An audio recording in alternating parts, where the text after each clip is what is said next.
Don't rock, freak, don't stop, don't rock, freak, don't stop, don't rock, freak, don't stop. Who put them all in the Wednesday night? Who put them all in the Wednesday night? Who put that ball in the Wednesday night? Super Tyrese Campbell. That was Sean Needham, and this is the Sheffield United podcast. I'm Matt, and here as the Vecna to my Jim Hopper, it's Johnny. Evening. Nice, look at that, we managed to get that in. Slick, it must be a new year. It's been a little while since we've done a pod or a HOD, cards on the table. That's because I lost my voice last week. I've had that flu thing that's been going about, and we were both on earlies all week, given the snow at our respective places. So we had to be in every day and inspect the sites. So we didn't get a chance to do one last week like we wanted to do. Tonight will be a little bit different than what we usually do. So normally we'd review a match, we'd go through player ratings and stuff like that. But given there's been 5 matches since our last pod, we're going to quickly skirt through each one. We're going to talk about 3 very impressive wins, 3 big steps forward. And then we're going to talk about 2, I feel, quite worrying defeats. Yeah, sounds good. Perfect. We'll also talk about Bamford signing a new contract for 18 months. And while we don't usually like to get into gossip and hearsay and conjecture and that kind of thing, it would be remiss of us not to talk about Wilder's post-match comments after the Mansfield defeat on Sunday, because there are a few things which, well, are a definite talking point, aren't they? So, last time we podded, it was the preview before the Birmingham match. I think if you listen back carefully, you'll hear me say that I think we might win that quite comfortably. And we did. We won 3-0. We got goals from Bindon, decent header from a corner. Tommy Doyle made an absolutely ridiculous decision to get himself sent off on a stupid lunge on Gus Hamer. Hamer then scored from an awful back pass from the Birmingham point of view, and then Bamford chipped in with a third. Thoughts on the Birmingham match, Johnny? Yeah, they're very good, weren't they? It were obviously made easier by the red card early, but you just felt we had a lot more quality than Birmingham on the day. I think they're probably one of the most overrated teams in the division. Obviously, they got all the hype with the American owners, but yeah, I think very, very comfortable afternoon in the end. Red card helps, but I do feel we'd have won the game anyway. Yeah, it was an interesting one, the Birmingham game. I mean, I know you're not a big fan of Birmingham and how they've gone about stuff, are you? But I do feel like they are one of those teams that could cause a lot of damage in this league and make a charge for it, given the backing that they've got. I know Birmingham fans aren't impressed, are they, with such as Kyogo, who's been a bit of a flop since they signed him. But they have got, on paper, certainly a decent squad for this level, haven't they? Yeah, obviously they're not a bad side, but I think a lot of them got a bit carried away because they broke record for League One points, didn't they? But yeah, it all depends. I mean, it's interesting to watch the documentary about Birmingham. If you've seen that with Tom Brady, he comes across as a bit of but yeah, well, Brady were MVP. I mean, you got to appreciate that. The man, despite what Osimhen Yora says about him being a very average quarterback, the man could win a Super Bowl. they're building something, aren't they? But yeah, let's be right, they're on about having this 60,000 seat stadium. It's like still getting your 10-inch pizza but in a 20-inch box, isn't it? Yeah, it is. Absolutely. It's not going to change the fact that their attendances aren't as good as ours anyway. No, very, very true. Very true. Any standout performers for you from the Birmingham match?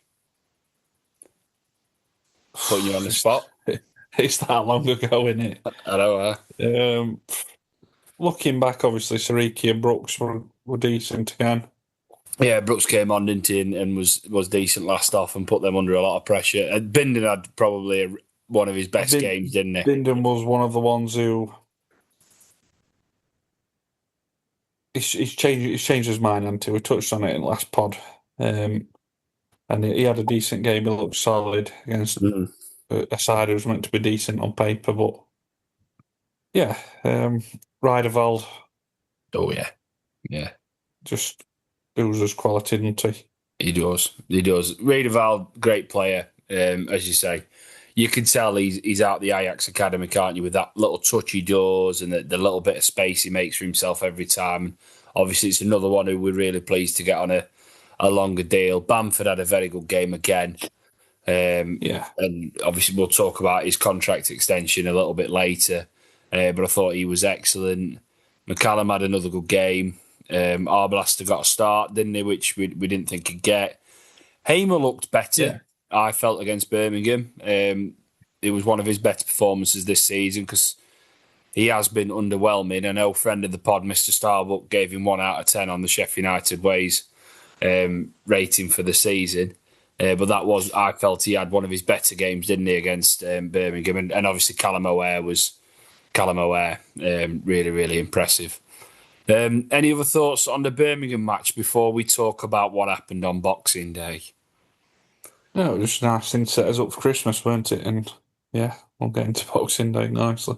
Yeah, it was. And I think United enjoyed Christmas. I think the defence certainly enjoyed Christmas, and that was evident for the performance that we put in on Boxing Day at Wrexham. So, obviously, everyone slept since. But in case you can't remember, we lost 5-3 at Wrexham. That game was mental.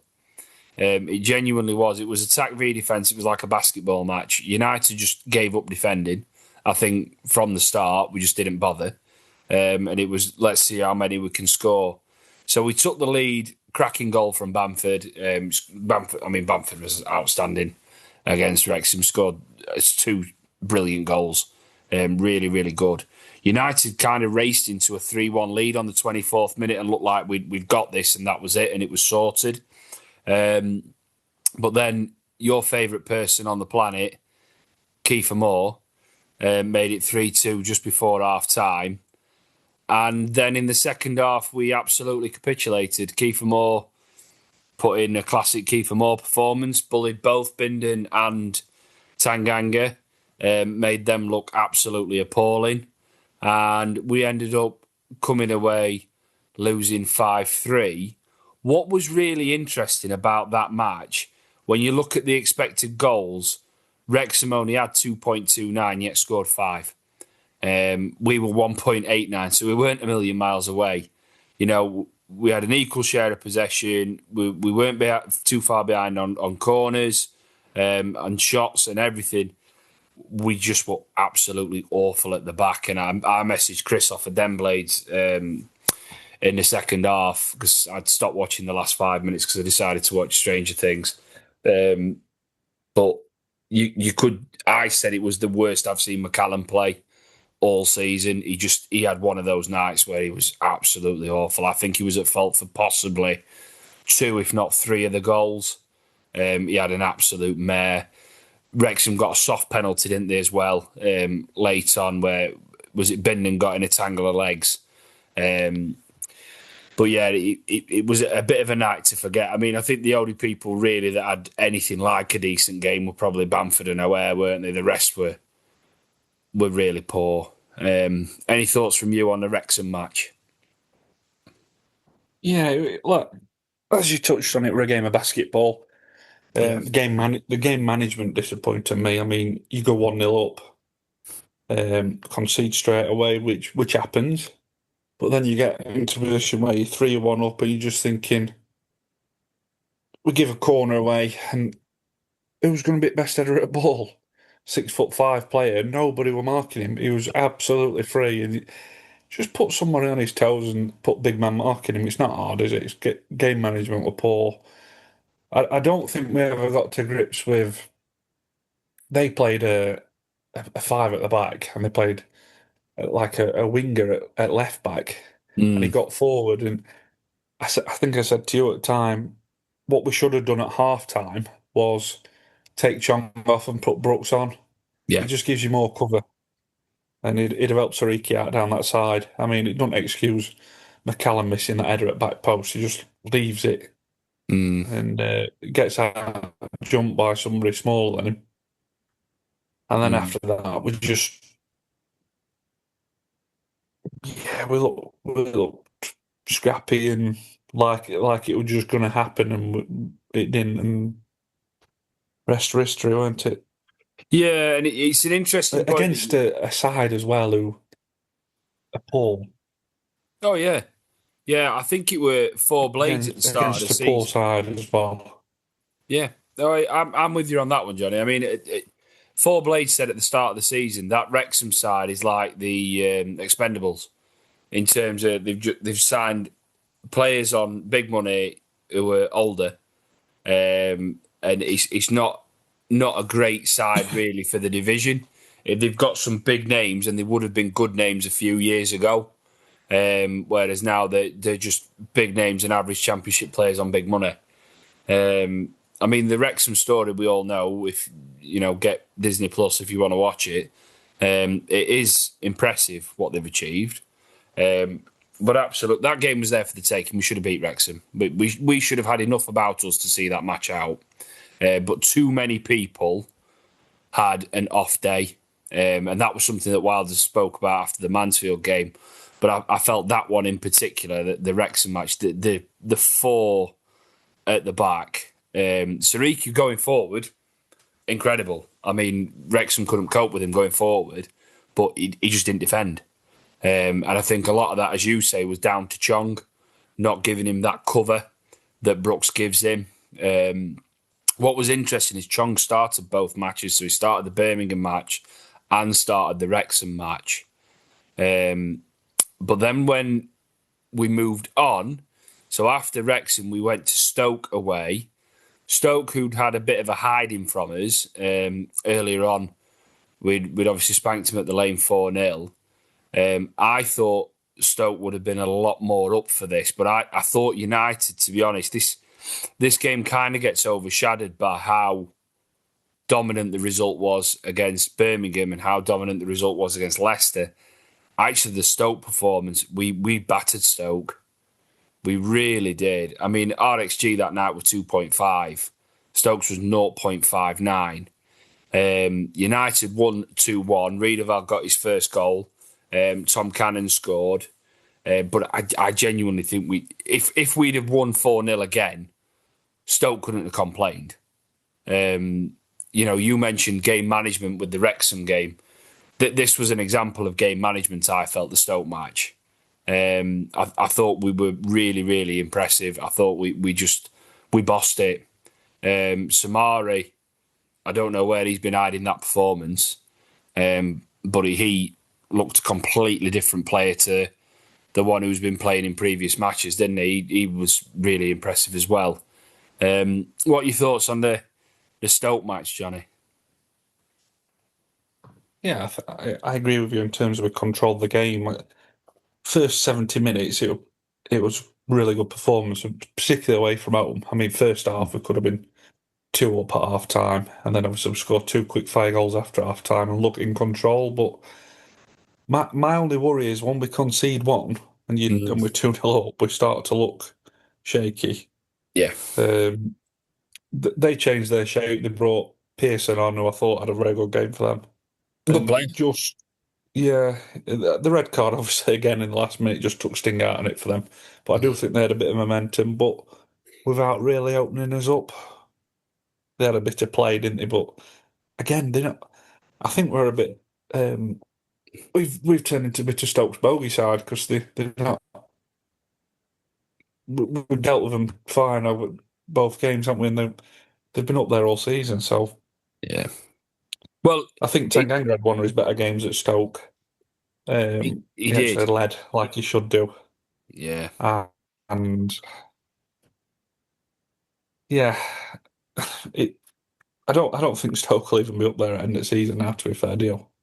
No, I think Stoke again. They're another side with some good players. I think this is the thing this season. I think there's a lot of teams who've got some good players and some players that I would quite happily have play for our team. But I do think we're one of the better sides in the league that's been inconsistent and underperformed massively at the start of the season, hence we're playing catch up.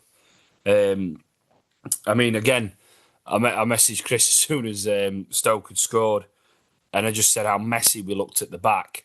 I mean, it was Tanganga's kind of error, wasn't it, with the messy header for that one? And I agree with you to a point about Tanganga. He had one of his better games for the most part, but for 5 minutes after their goal, he'd kind of lost his head again. And I know I've been a little bit down on Tanganga because I kind of expected more from him when we signed him, and I'm still not 100% sold on his leadership abilities. I'm not fully sure he's a proper captain. I don't know what you think about that. Yeah, I like him. I think he's had a lot of weight put on his shoulders because of how poor we were as a side. And to chuck him in as captain in a poor side, it's sort of shown. But yeah, he's got better as the season's gone on. I mean, me and you discussed who our best players have been this season, and he comes into your thinking about fifth, doesn't he, or something like that. So it shows how low the bar is, really.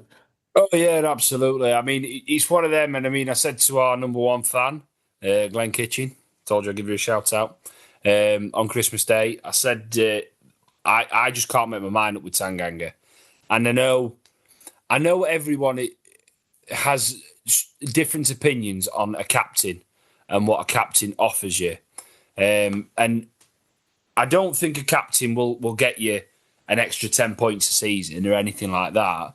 But it's nights like Stoke or nights like Wrexham where you need to A, either manage a game or B, just tidy things up a little bit. That's where your captain can make a difference on the pitch. I mean, we've both captained football teams, haven't we, Johnny?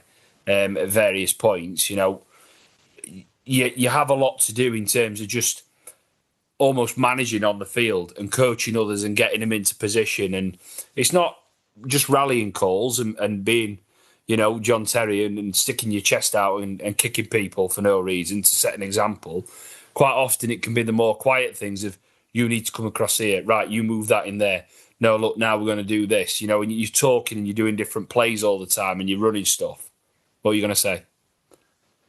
The issue is we don't have anybody who's a standout captain, do we, in the team? No. We're not a team blessed with it. Like we had a lot more experience last year and a solid spine to team, whereas this year we haven't particularly got that. But yeah, like I say, it's a good win at Stoke, and it were a massive box ticked. The fact that we've gone away and held on to a lead and seen it out 1-2-1. Yeah, so it was a decent result, Stoke. I thought professional performance. As you say, what we didn't manage in the Wrexham match, we managed in this one. So the game management was there for the Stoke match. That moved us nicely on to the Leicester match on New Year's Day. I think probably safe to say best performance of the season. Leicester match. Up there with probably the last 3 of the last home games in terms of Leicester, Birmingham, Stoke. Yeah. Very Very good performances. Yeah, agreed. I feel that those 3 games were on par with the Coventry match last season. Yeah, Coventry and Borough. Yeah, Yeah. Yeah. I mean, it goes back to that where everyone was saying that we didn't play well in a lot of games last year, but they're the games you remember, aren't they? And hopefully we've turned that corner where I mean, if you look at form-wise, I think since Wilder's back at club, I think we're either 4th or 5th in league. Yeah. So with the disastrous summer we had in recruitment, which we'll touch on in a minute, because you realise how bad the recruitment were. I don't think it's bad now. We've turned a corner, haven't we? Yeah, well, hopefully. I mean, like I said, this episode's called 3 steps forward and 2 steps backwards with a bit of a question mark. It's because I still see a number of the old issues as well as new problems that have come with poor recruitment. But before we delve into that, I mean, as we said, the Leicester match, really impressive. Tom Cannon scored again, which is good for him. He's on a decent run at the minute, although he only seems to score against either really bad teams Wednesday or teams he's played against. Teams he's played for. Yeah, he only scores against them. Tanganga got his first goal. Great header from a corner. Again, a corner we scored from. Cannon scored a beautiful goal, and O'Hare's goal. For me, the most memorable thing about that was that pass from Ollie Arblaster to put Seriki in, which was just phenomenal. In behind, and Seriki showed that burst of pace that he's got to get in there and put that one across. So, and then they scored a goal, didn't they, from distance? I've heard a bit of criticism of Cooper online for that one. I think seeing it back, it reflects a bit, doesn't it? That one? Yeah, it does. Standout performance for you, Leicester match? Andre Brooks was unreal. He was up Yep. against somebody who we know quite well, Luke Thomas, who was absolutely terrible on the night. He just didn't look like a footballer. No. But Brooks just ripped him apart, and it was a second goal that he set up that just stood him out from the rest. I thought it was really good. Yeah. Rijderveld, outstanding again, just broke everything up against a decent midfield in middle of the park for them. I like that. Jordan James that Leicester's got. I think he's energetic. He's a very good player. And they're up against him and Skipping there. And Rijderveld and Samari are very good. Yeah, Samari had another good performance, didn't he, again? I thought McCallum was very good against a very tricky winger. Yep. From Leicester. And yeah, it was just a good overall team performance. Bindon and Tanganga looked good at the back. They have to be our two going forward unless we sign another centre back, because obviously we'll just briefly touch on Mansfield game, but me and McGuinness just looked lost. Well, yeah, and I mean it is a nice segue into that. Really, we weren't going to review the Mansfield match. I mean, cards on the table, neither of us went, given the weather and the fact that we haven't been very well and what have you. We didn't go to the Mansfield match. I'd messaged and said I was worried about there being an upset. I'd watched Macclesfield the day before. Thought that was excellent. Macclesfield beating Crystal Palace, and you do worry we're going up against someone who's got a lot to play for. United lost 4-3 at home to Mansfield. Louis Reed, formerly of this parish, scored 2, and Oates gave us an absolute runaround. Like you said, McGuinness and me, really not good. Really not good performances from those two. Arblaster struggled, didn't he, again? Ings and Campbell, not great. Chong had an awful game.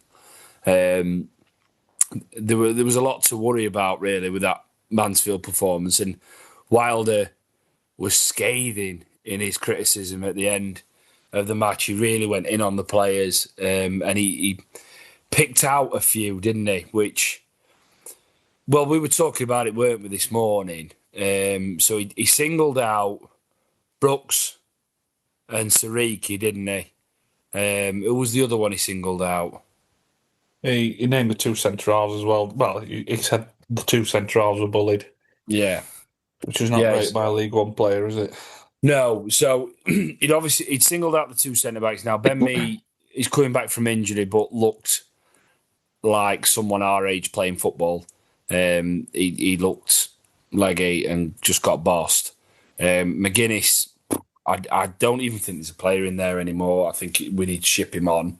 The criticism of Seriki, though, and Brooks, I've seen a lot online of people saying they're worried about this because obviously we've signed Kai Jan Hover on loan from Wolves, and he started at right back, and people are worried that Chong's been playing, Hover gets a start.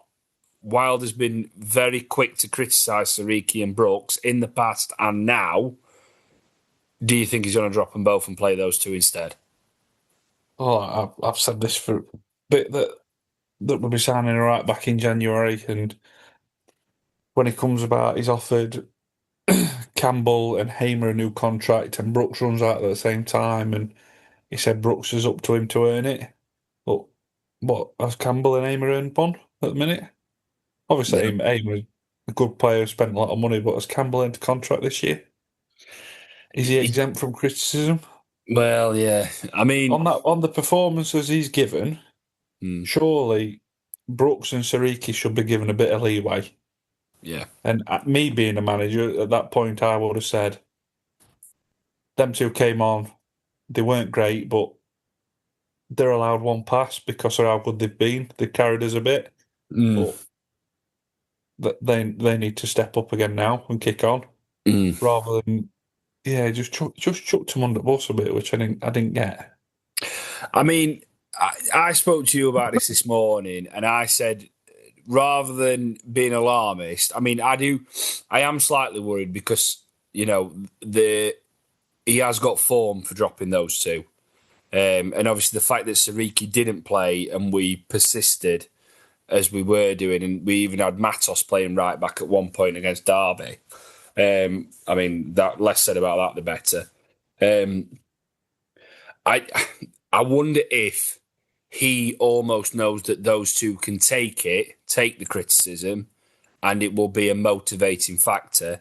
And I also wonder if this is I hold those to a higher standard because they're capable of performing to a higher standard, and they can take that criticism. Whereas, yeah, I mean, we were talking about Burrows, weren't we? And Burrows didn't have a good game against Mansfield, but Burrows just seemed shot in terms of confidence. So to go in on him while he's down on the floor will probably make him even worse. And maybe Seriki and Brooks can take that bit of pushing and that bit of I'm going to wind you up and get in your face a little bit, giving Wilder the benefit of the doubt. I Yeah, don't know. I can see both sides. I mean, I'm not overly top about it. I just found it a strange assessment of the game when there Mm. was a lot worse players than them two. I mean, when them two come on, we win the game 2-1. We score two, Yeah, they score one when they're on the pitch. but as You I know what I said, mean? So the yeah, damage was done at 4-1 at home to Mansfield yeah, by the existing team that was already on the pitch. But like I said, we don't need to go too much into the Mansfield game. I, I just I worry about Arblaster. yeah. I appreciate he's had a long time out injured, but if we're wanting to kick on this season, Mm. we can't be using it as just time for him to get fit. No, and I wonder if the see. I said to Rust at the match the other week. I only think Arblaster's playing because Matos has been so poor, and Samari was so poor before Christmas. And Peck's Um, injured. and Peck's injured. I didn't think we'd see Arblaster really until the Mansfield match. I thought that might have been his first appearance. The fact that he had to start against Norwich kind of shows this. Even though we've got a big squad, it's kind of the state the squad's in. It's a bit messy, isn't it? Still very imbalanced in different areas. But who's your midfield two then? If when Peck's fit, is it Peck and Redeveld? Currently, yeah, on form, It yeah, has to be, doesn't it? Yeah. yeah, on form, yeah. If Arblaster was fully fit and has a couple of decent games, then I'd pick Arblaster over Peck because I think Arblaster's technically a better footballer. But that he's got to demonstrate that, hasn't he? He's got to demonstrate that technical ability and that touch and that vision hasn't been lost through not playing for a year. So he's got to earn the shirt back, hasn't he? And we were talking again, weren't we? I mean, we mentioned it on a previous pod, and at the risk of repeating ourselves, we spoke about Burrows and McCallum. And now McCallum's in there on merit, but actually, Burrows is the better player out of the two. You would play Burrows, wouldn't you, over McCallum if Burrows was in form. It's just he's woefully out of form and woefully short on confidence at the minute, isn't he? Yeah. I mean, I don't believe these fake bids that have come in for Burrows. I think it's No. just lazy media talk. I mean, I've from Trabzonspor, and I've seen the same thing about Aimer today from an Italian side and Trabzonspor again. But for 6 million, I'm like, it's never going to happen. No, it's not. No, it's a non-starter. I wouldn't be surprised if Famous signs a new contract. I really wouldn't. I would. Well, I know you said you would. I genuinely wouldn't shock me. So speaking of new contracts, Bamford signed one. Signed for 18 months. What's your opinion? Yeah, he's exceeded all expectations that we thought when we signed. We were crying it out, well, particularly myself on this pod. If you look back, I was crying out for a big number 9. We we got rid of one in the summer and we didn't sign the other one. So, and I think Bamford, technically wise, is twice the player of both Moore and McBurney. Technical He is. ability. He is. He hasn't got their aggression and physicality, but technically, I'll give you that. He is He's better, a clever and player, and he's very clever, and he's all arms and legs, isn't he? Which makes him a handful. I've been really impressed with Bamford. I mean, I was worried that we would have the Bamford that played at Leicester away and came on was just a hindrance because he'd not played for so long. But he's been brilliant. He really has. And giving Wilder some praise. I've said it to yourself and I said it to Lee Starbuck that not many managers will get this out of him. No, agreed. Your Wilders, maybe your Sean Dyches, that sort of character get the best out of someone like Bamford. Yeah, they do. He has. He's been a fantastic signing. So bearing that in mind, Bamford, good signing, sorted the contract out. That was something we wanted as a priority for the transfer window. What do you want to see over these next 18 days? What do you want to see? 17 days after today. What do you want to see? To be honest with you, I'd like to see your ideal world. You'd have a backup goalkeeper come in. Because Wilder's touched on Cooper's got a shoulder injury, so that's a concern. So managing that. If we're nowhere near playoffs come April time, I think Cooper will have an operation. And You're right. Yeah, so backup keeper would be nice. We've got a right back in that we said. I do feel we're light at centre half because Mee's going to come back in at some point, I would imagine. But your main two's got to be Bindon and Tanganga. McGuinness shouldn't even come near fold. He's awful. I cannot believe how bad he is. So a centre half will be nice. Left back we're fine. Would you take signing Bindon on a permanent contract and getting in a loan? Absolutely, yeah. I think that'd be a good deal. I don't think we will. I don't think we'll spend the money. No, I don't think we'll spend them, especially the money Forest will probably quite rightly be asking for Bindon. I know a lot of people aren't sold on him, but I think a lad of that age with the potential he's got, he's worth north of £5 million, isn't he? I mean, we're linked to 2 players over the last couple of days that we put a bid for. One signed for Charlton, that was Harry Clark, who we had last year on loan. No. And then a young lad from Newcastle who signed for Bradford in League One. Yeah. And you think we should be aiming higher if we're wanting to achieve what we could do this year. Centre mid-wise, I'd like to see one come in, and we've been linked with 2 that I really like, as in Joe Rothwell and Will Smallbone. I'd have either of those. Yeah, don't need both. Just take one of those 2. I suppose the signing of Smallbone for ages, haven't we? Yeah, but I suppose the signing of either of those would depend on A, Arblaster and how quickly he can get fit, and B, how bad Peck's injury is. Yeah, but your issue is you've got Arblaster, Peck, and Riederveld. You've got then Samari, Matos, Tom Davis, who's never going to be fit. Yeah. So we're like... Yeah, well, we are. I mean, you and I were talking again, weren't we, this morning, and we both said we like Tom Davis, but Tom Davis could get paid up for us because he's always injured. Matos, I'd quite happily see the back of. I think he hasn't got the ability. I said I'd like a player like Cameron Brannigan from Oxford. I think if Matos was to go there, on loan for the rest of the season. You offer him £1 million and get Brannigan in. I mean, is he 30 now? Decent player though, steady, just ticks stuff over a bit like that metronome roll, doesn't it? Great footballer in that sense. Would you want a winger? Well, there were talks of Raksaki again, but I really like the guy from Barnsley who played last night against Liverpool, that Reyes Cleary. He looked really good. Yeah. 21-year-old, he's decent. But I've touched on it with yourself this morning. We're talking.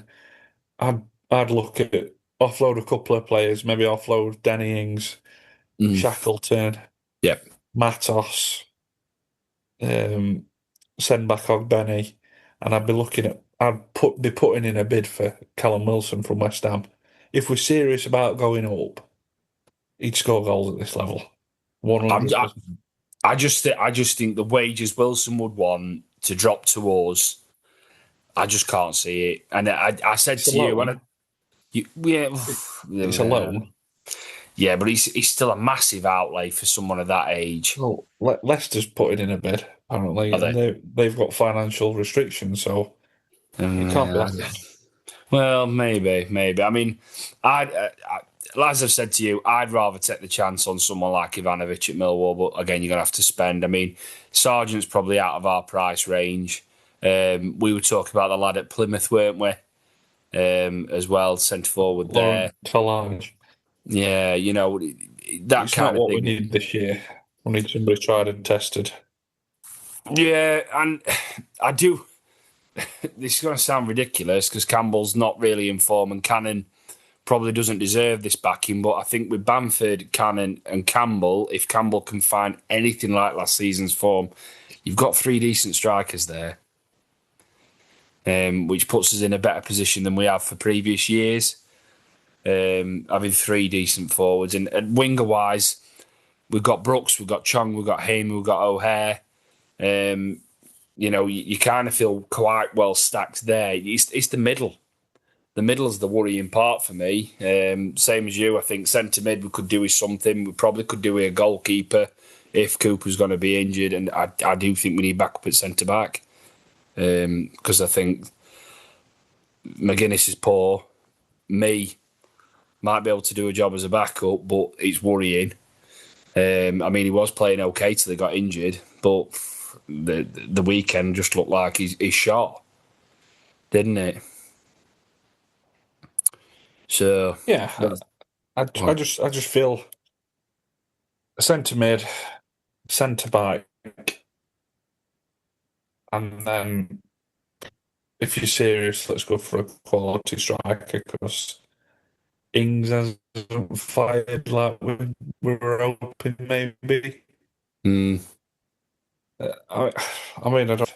In terms of the games we've got coming up, I mean, Charlton away, Southampton away, Ipswich at home, Millwall away, Middlesbrough at home. At the 5 games there, you're thinking, if we get 10 points, you can start looking up.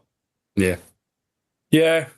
So, bearing all that in mind, Johnny, very quickly, prediction for Saturday, Charlton away. I'm going for a 2-1 victory. I'm going to go one better. I think we will win 2-0. Anything else you want to add, Johnny, before we hand over to Mr. Needham to play us out? No, let's go for it. Get games back, and it'll seem like forever since we played at Bramall Lane, won't it? It will. It'll be a good long while. So I've been Matt. You've been Johnny. I'll hand us over to Sean to play us out. There's nothing else to say but up the blades. Up the blades.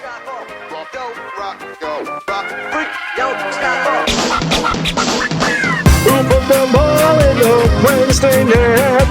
Who put the ball in the Wednesday net? Who put that ball in the Wednesday net? Super Tyrese Campbell.